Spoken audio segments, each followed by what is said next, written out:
Well, I think you got to look at two guys to potentially be the WWE World Heavyweight Champion, or whatever they're going to call it, at Battleground. Yeah, it's tough, Justin. I think that you guys make some very good points, but I also think, you got to look at Seth Rollins and say, just because WWE wants to keep SmackDown as this fresh, live, new experiment, they want to make sure that this is deemed credible, you're still going to say, well, Raw is still their number one priority. And people are going to complain and argue, well, Dean Ambrose as champion gives credibility to SmackDown because he's that WWE champion.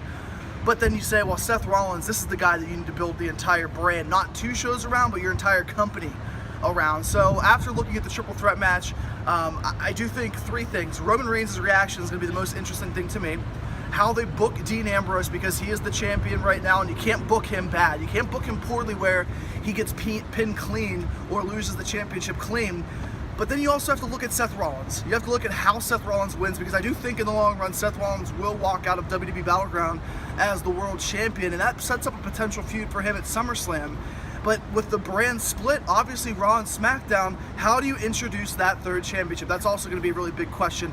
I have to pick, I'm going to say the architect, the man, Seth Rollins is walking away as a world heavyweight champion once again.